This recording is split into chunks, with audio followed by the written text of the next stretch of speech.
What's up, friendos? It's me, it's Exotic MTG, and we're here today to open up a delicious, tasty treat of a booster pack for a sponsor. It is Eternal Masters. So nice. We just needed to have something good inside. We've had some duds, and we don't want any more duds. So let's get right into it. Make sure you do all the stuff. The comment down below, the notification bell, the subscribe button, the like button, because it helps the channel. Join our Discord too. Plenty of reasons to do that. I'm not going to go over all the reasons, but I can tell you that it's just an amazing community in our Discord. All right, here we go. Wildfire Emissary. 3 in a red for a 2/4 protection from white. And you can get +1/+0 by paying 2. Oh my gosh, are we going to get this dude in every single pack? He's our bad luck guy. He's, oh man, pretty much ensures that our pack is going to be terrible. And that is depressing. So Benevolent Bodyguard is a 1/1 for 1, and you can sacrifice it. Target creature you control gains protection from the color of your choice. And as usual, well, you know what? Last time we sacrificed him. Maybe if we keep him around, that'll change our luck. Carry-On Feeder is a 1/1 for 1. Carry-On Feeder can't block. Sacrifice a creature, put a 1/1 counter on Carry-On Feeder. He feeds on the other creatures, pumping himself up. Memory Lapse. It's an instant for 2, counter target spell. If that spell is countered this way, put it on top of its owner's library instead of into that player's graveyard. When will we use this? I feel like there's just so many good counters out there that we wouldn't use one to just put it back on the top of their library, correct?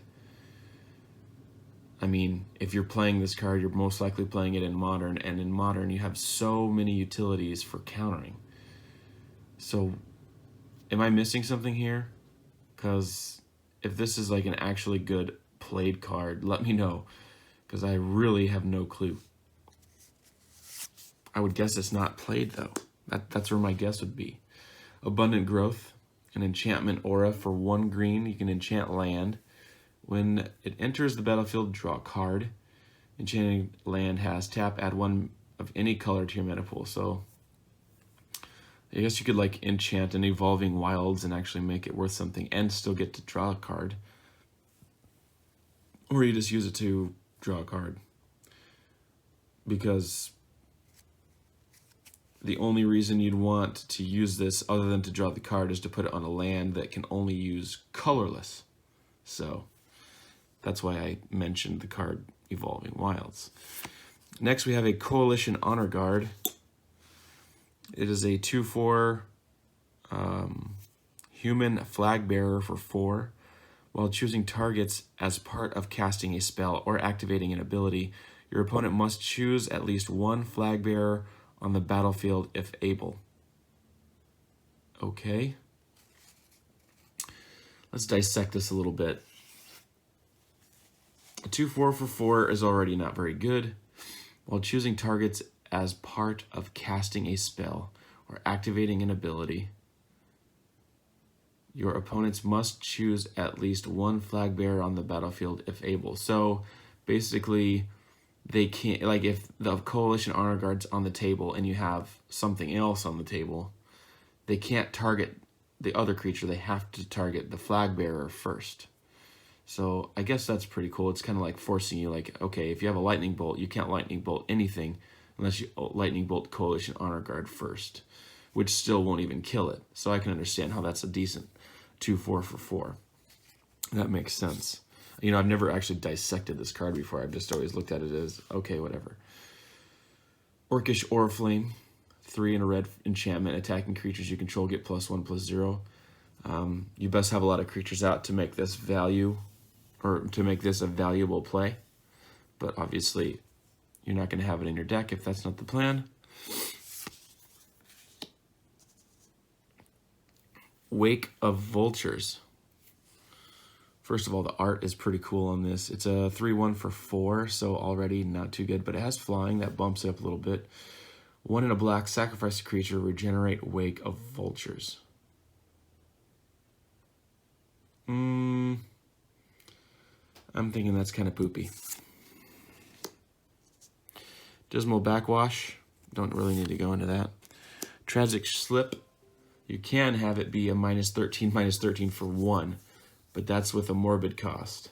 Otherwise, it's a -1/-1. So the morbid cost thing is until end of turn instead of creatures, if a creature died this turn. So, for example, let's say you have a black-red deck. You have shock. You shock something with the shock, and that creature died. And then they have like a Kozilek out. And then you could pay 1 black to do Tragic Slip, killing Kozilek because it's -13 at that point. So it's actually a pretty cool card. Last time we opened this card in a pack, I just had realized for the first time that he's falling into a graveyard. So I thought that was kind of funny.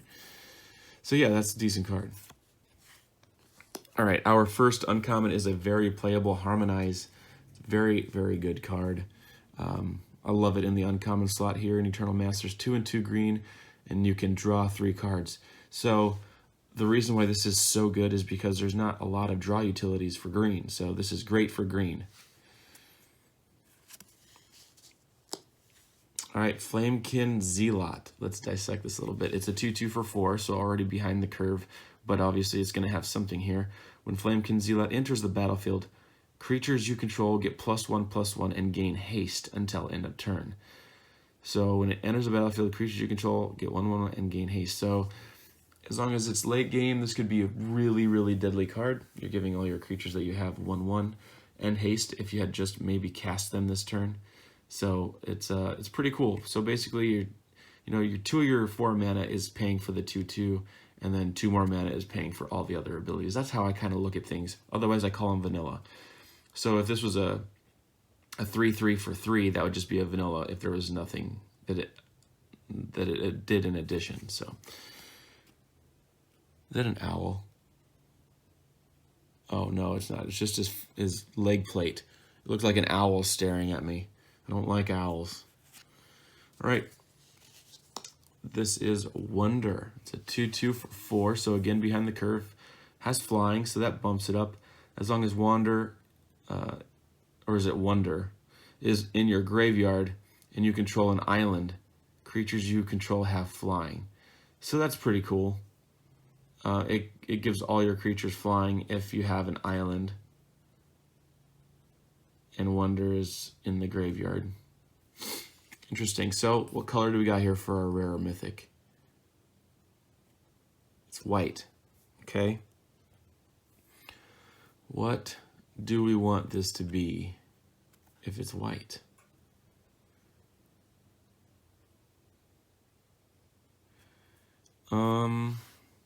It's a rare. So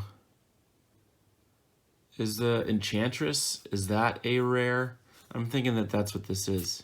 No, Wrath of God. Okay. I like that. That's a good hit. Probably not like super valuable, but a great card nonetheless. Wrath of God destroys all creatures. They cannot be regenerated, and that is for 4 mana. Definitely a playable card. Definitely from way back when Magic first came out. Wrath of God was one of the first sets rares, so that's pretty sweet to go way back in time to get that. So let's see what color our foil is. It looks blue to me, or is that black? It is black. Let's get rid of our elephant. Okay. It's black, and it is a common. So it's the Wake of Vultures that we already kind of hated on. But hey, it's kind of cool that no matter what you get, you're gonna have a foil in these Masters packs. Too bad MH1 didn't have a foil in each pack, but that'd be a lot more expensive of a box, especially with 36 packs in there. Anyway, so we got a Wrath of God as our rare, and we got a Wake of Vultures as our foil. Thank you so much for spending your free time in here. I know it isn't free, but by you watching this whole video, it really helps the channel grow. Make sure you hit all those buttons and things, and we'll see you on the next one. Bye-bye.